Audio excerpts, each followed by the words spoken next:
그걸 왜 계엄을 하냐고요, 도대체. 야, 저렇게 엉성하고 허술한 계엄을 왜 했지? 심사할 것도 없다.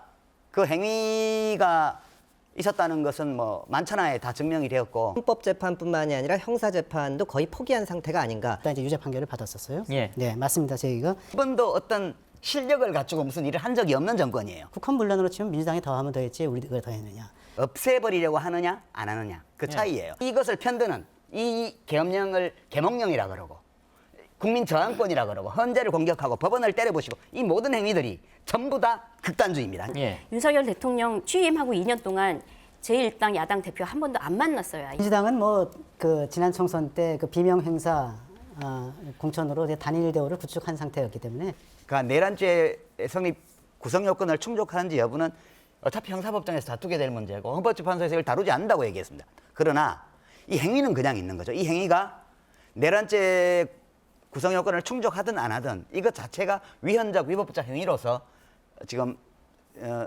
봐야 될 거냐 말아야 될 거냐를 이제 헌법재판소에서 보게 되는데 이것이 예. 중대한 헌법 위반 행위고 심사할 것도 없다. 그 행위가 있었다는 것은 뭐 만천하에 다 증명이 되었고 예. 그것이 중대하며 또 윤석열 대통령의 오늘 진술을 보면 헌법 소지가 전혀 없다는 사실이 거듭 확인되는 거기 때문에 예. 저는 전략적으로도 이해가 안 되고요. 뭐 그렇습니다. 예.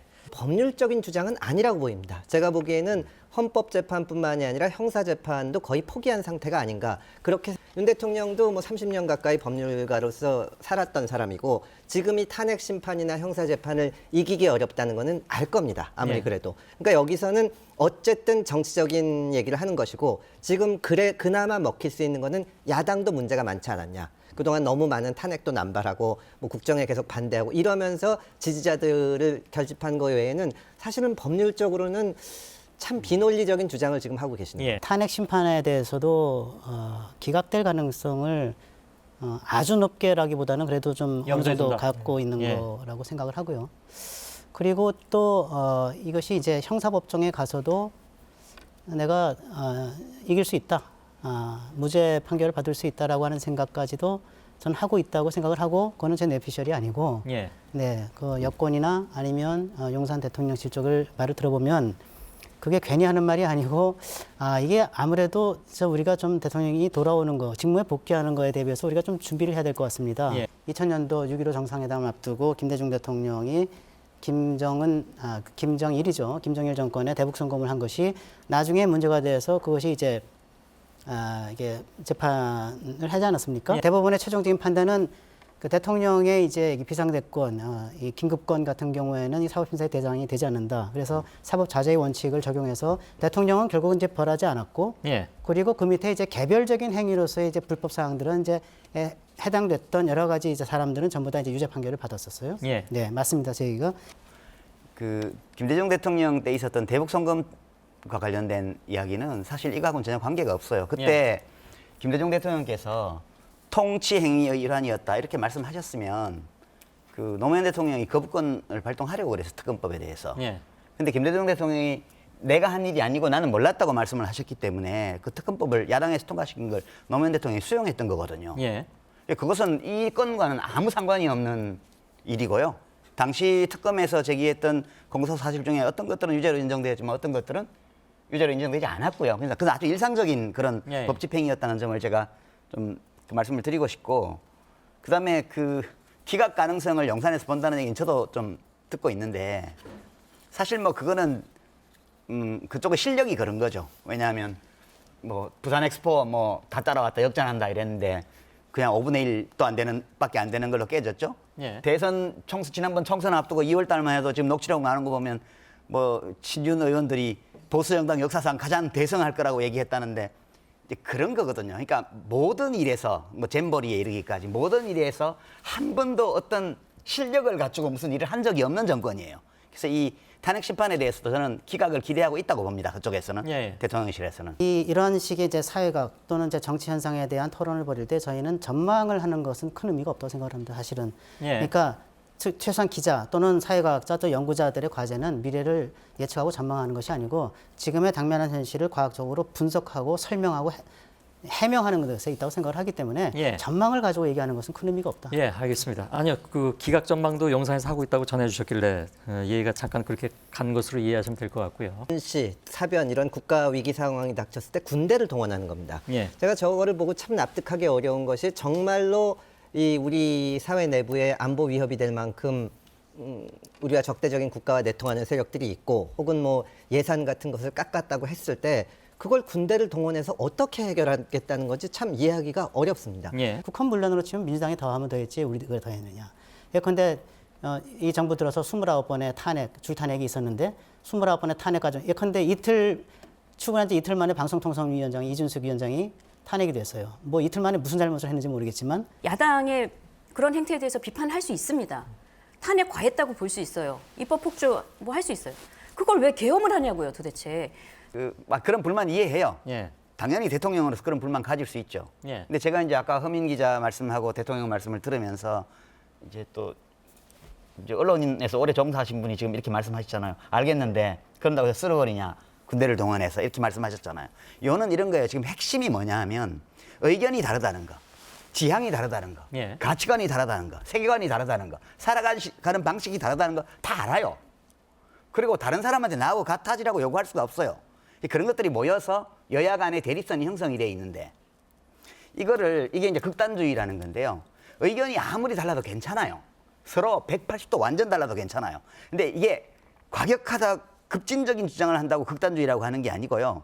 그냥 좌우, 진보, 보수 이것과 극단주의의 차이는 나하고 생각이 다른 사람이나 집단을 물리적 폭력을 동원해서 없애버리려고 하느냐 안 하느냐 그 차이예요. 지금 윤 대통령이 한 행위는 알겠어요. 그렇게 불만이 있다는 거를. 이것을 편드는 이 계엄령을 계몽령이라 그러고 국민 저항권이라 그러고 헌재를 공격하고 법원을 때려부시고 이 모든 행위들이 전부 다 극단주의입니다. 그러니까 지금 우리가 윤석열 대통령의 저 파면을 둘러싼 헌법재판소의 저기를 볼 때 제일 유념해야 될 것은 예. 우리 사회를 가장 크게 위협하는 요소가 무엇인가? 그것은 극단주의고 극단주의의 핵심은 합법적인 폭력이든 사적인 폭력이든 예. 물리적 강제력을 동원해서 이견을 가지고 있는 사람이나 집단을 배제하고 말살하려는 경향이거든요. 예. 그래서 저는 이거는 좌우 보수 진보를 막론하고 누구도 공론의 영역에서 이것을 옹호해서는 안 된다. 저는 예, 그렇게 말씀드리고 싶어요. 저는 민주당하고도 잘할 수 있습니다. 김부겸 선배 계속 총리시킬 겁니다. 그리고 박영선 의원 장관 거기서는 중소기업벤처부 장관 시켰지만 나는 산업부 장관 시킬 겁니다. 제가 그 얘기를 들으면서 이분이 어떤 뭐 순수한 마음이 있고를 떠나서 정치적으로는 정말 경험이 없으시구나. 예. 야당 인사, 주요 인사들을 장관시키고 총리시킨다는 게 얼마나 힘든 일인데 그러니까 이분은 윤 대통령의 특징은 정말로 독선적인 데 있습니다. 개헌 얘기를 한 거는 그 안에 임기 단축을 내포하고 있는 얘기다. 그렇게 판단을 합니다. 제가 취재한 내용들도 있고 사실은 그 최후 진술을 앞두고 용산을 비롯해서 여권 그리고 뭐 헌법학자들 여러 전문가들 또는 어쨌든 나라의 앞날을 걱정하는 많은 사람들이 이런저런 의견을 보냈고 그것이 굉장히 많이 이제 들어갔는데 그리고 설사 기각될 거를 예상을 해서 얘기를 하는지 모르겠는데요. 예. 기각되고 난 후에 혼란도 뭐 상상할 수 없을 만큼 혼란스러울 것인데다가 예. 개헌이나 임기 단축이나 저도 사실 개헌이나 정치 개혁을 굉장히 많이 주장했던 사람이지만 예. 이런 식으로 정치를 하면 아무 소용이 없다고 생각합니다. 지금 예. 이렇게 아까 이제 뭐 야당이 뭐 눈도 안 마주치고 박수도 안 친다고 얘기를 했지만 예. 윤석열 대통령 취임하고 2년 동안 제1당 야당 대표 한 번도 안 만났어요, 아예. 총선에서 지고 나서 그때 처음 만났고요. 그리고 수사만 계속 쭉 했습니다. 비상계엄 사태의 총체적인 감정을 저는 표현하자면 어이없음입니다. 한마디로. 예. 너무 어처구니가 없는 거예요. 이게 그 당일날 그 소식을 처음 봤을 때부터 한편으로 두렵지만 한편으로 너무 어이가 없었어요. 예. 이 사태가 쭉 몇 달 동안 그 후속 사태가 진행되면서도 계속 저를 사로잡는 감정은 어이없다는 느낌이에요. 이게 뭐지 도대체? 그러니까 지금 윤석열 대통령이 지금 헌법재판소에서 하고 있는 저 말들을 보면 예. 보통 하는 말로 현자 타임이라 그러죠. 현실 자각 타임. 그게 아직 안 온 거예요. 그러니까 자기가 지금 어디에 있으며 누구이며 무엇을 하는 사람이며 일을 어떻게 해야 되며 무엇을 하지 말아야 되는지를 모른 채로 2년 반 동안 대통령직을 수행했고요. 예. 그 모든 것들이 종합적으로 지금 헌법재판소의 저 법정에서 다 나타나고 있는 거예요. 그러니까 우리가 지금 일반 국민들이 인식하고 있는 우리 상황과 윤석열 대통령이 인지하고 있는 상황이 전혀 달라요. 그러니까 일종의 가상현실 속에 살아왔고 지금 저 법정에서도 가상현실 속에서 살고 있고 예. 자신의 가상현실 속에서 유효한 이야기를 하고 있는 거예요. 그러니까 우리는 현실 세계에서 지금 몸담고 살고 있는 사람들로서 저 얘기들을 들으면 한마디로 어이가 없는 거예요. 지금 헌법 개정 얘기할 때가 아니에요, 본인이. 그거는 우리가 알아서 해요. 본인은 헌법재판을 잘 받아야 돼요. 예. 저런 얘기를 헌재 법정에서 한다는 자체가 현실 인식을, 현실 자각을 못하고 있다, 기본적으로. 예. 이게 우리 헌법의 문제 아니에요. 사람의 알겠습니다. 문제예요. 저는 예. 그렇게 봅니다. 저게 진짜 어이가 없는 말이라는데 다 동의하고 100% 공감한데요. 예. 의외로 먹힌다는 데 있습니다. 사실은 이제 윤 대통령을 제가 뭐 분석할 입장은 아니지만 윤 대통령은 검사를 25년 이상 한 사람이고 예. 정치를 해본 사람은 아니거든요. 말하자면 정책을 만들고 뭐를 좀 이렇게 적극적으로 만들어내는 사람이라기보다는 다른 사람의 잘못을 지적하고 비판하고 하는데 평생 익숙한 사람입니다. 윤 대통령이 지금 최우진 씨에서 하는 말이 가상현상 이렇게 말씀하시는데 사실은 민주주의 교과서 같은 얘기를 하는 거예요, 지금. 왜냐면은 야당이 입법 폭주, 입법 독재 얘기를 하잖아요. 국가기관, 정부의 기능 마비, 국가기관의 무력화 얘기를 하잖아요. 그것이 민주주의 가드레일이 무너졌다는 얘기를 하는 거거든요. 이게 레비츠키가 얘기한 어떻게 민주주의는 무너지는가 세계적인 민주주의 교과서잖아요. 그러니까 윤석열 대통령은 주관적으로 그렇게 생각하는 것 같아요. 그러니까 김희연 기자님 말씀하신 것처럼 내가 지금 여기서 혹시라도 뭐 유죄 선고 파면 이렇게 받더라도 살아나려면 이제 국힘당 쪽에서 재집권을 해서 나를 사면해줘야지 이렇게 생각할 수 있다고 봐요. 그리고 그거는 매우 현실적인 생각이에요. 그거 말고는 나올 길이 없어요, 제가 보기에는. 그러면 그걸 목표로 잡았으면요. 예. 목적 합리적인 행동을 해야 돼요. 목적 합리적인 행동이요. 그러니까 윤석열 대통령의 행동에서 제일 뚜렷한 특징이 목적 합리성이 없는 거예요. 예. 지금 헌법재판소에서 하는 저 모든 말들, 그다음에 지지층을 권리시키기 위해서 하는 모든 행동들, 변호인단 포함해가지고요. 예. 이게 목적 합리성이 없어요. 그렇게 하려면 국힘당이 이 탄핵의 늪을 빨리 빠져나와가지고 정치적으로 재기해서 대선에서 이길 수 있는 기반을 만들어줘야 되잖아요. 근데 지금 하고 있는 모든 행위는 그 목표를 해쳐요. 국민의힘이 그래서 극우 정당으로 가고 있어요. 근데 그 지금 중도의 여론은 확고하게 탄핵에 반대하고 탄핵을 찬성하고 계엄에 비판적이기 때문에 예.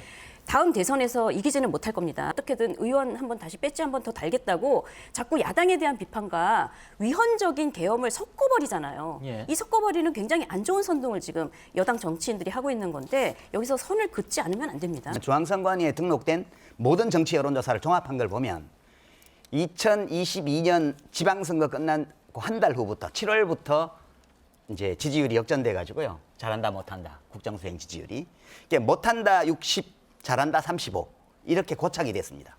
그게 총선 때까지 왔어요. 예. 이 지표를 쭉 가지고 와서 그 결과가 이번 작년 총선에서 나타난 거거든요. 예.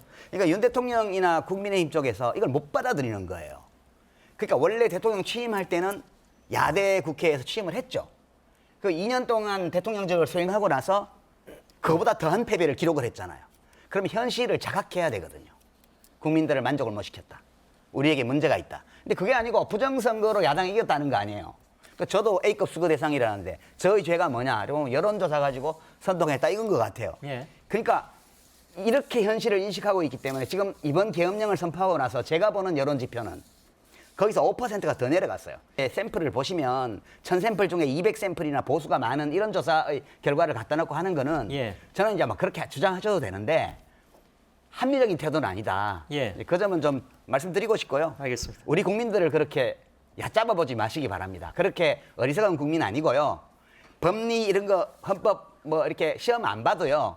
헌법 조항 몇 개 찾아보고 눈앞에 벌어지는 일 보면 법원 판결 나기 전에 이것이 위헌인지 아닌지 탄핵 사유인지 아닌지 다 압니다.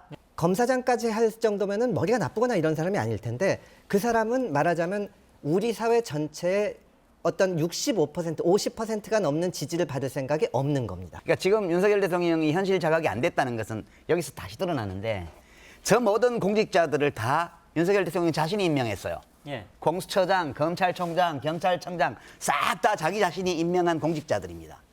그러니까 저 데이터를 보면 내가 동원한 군인의 숫자는 얼마인데라는 건 또 거짓말이에요. 훨씬 더 많은 숫자를 동원했습니다. 그게 예. 중요한 게 아니고 이 자기 머릿속에 세계를 어떻게 구성하냐 하면 나의 요만한 잘못에 대해서 온 세상이 손잡고 나를 박해하고 있다.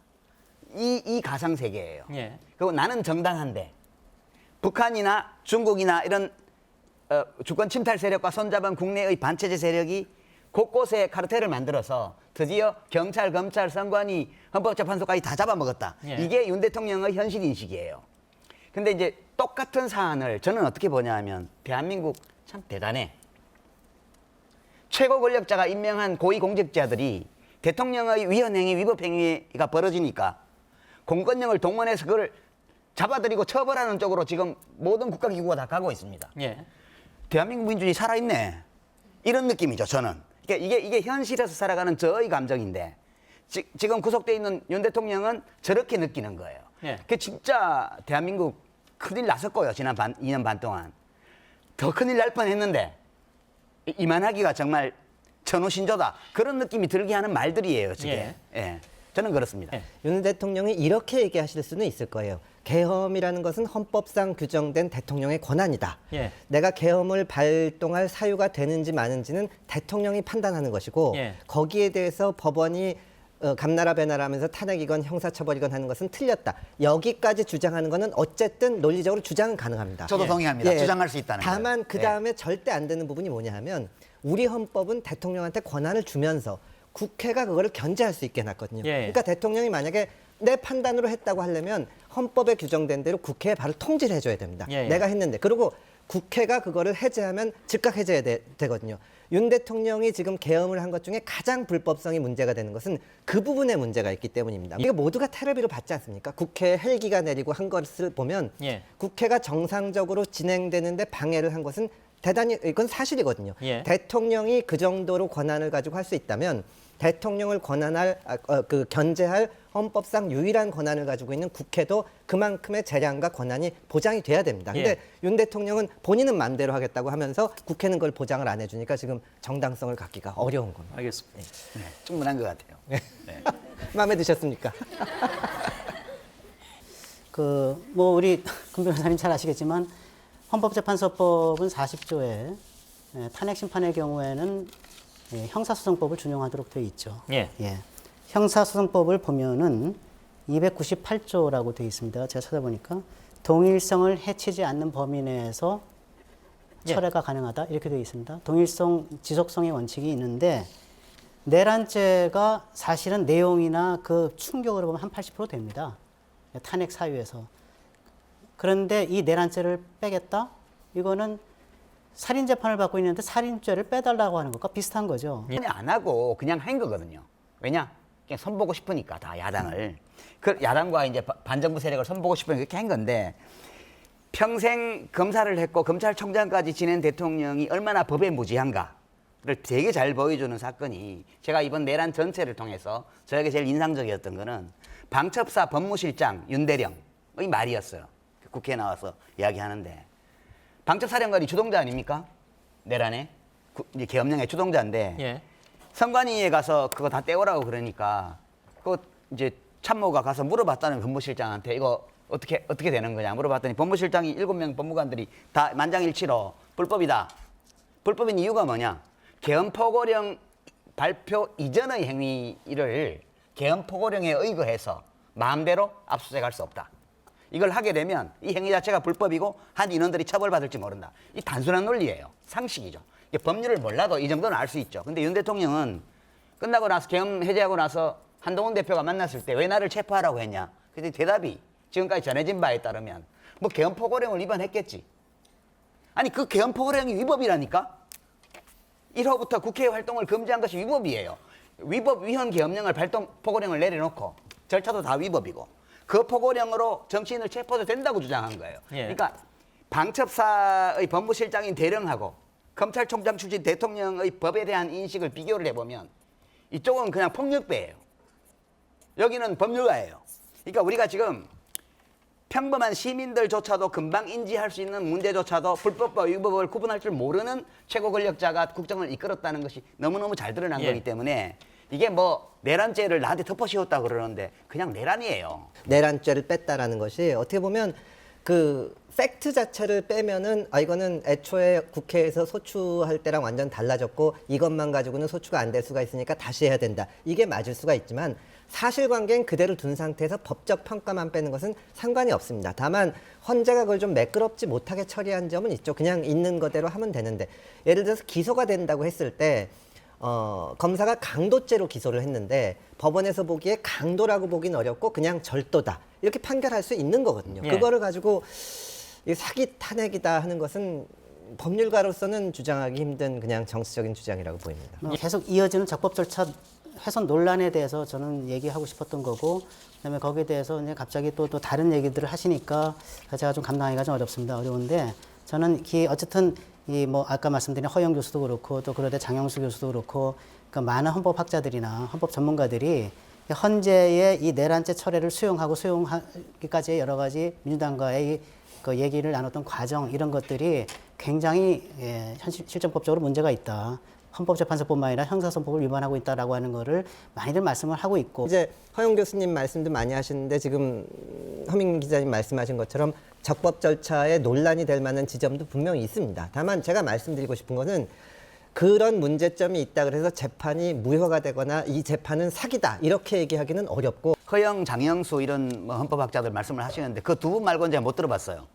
그러니까 우리 허민 기자님도 한 걸음 밖으로 나가셔가지고 예. 그 자기 주변 사람들에는 되게 비슷비슷한 사람만 많아요.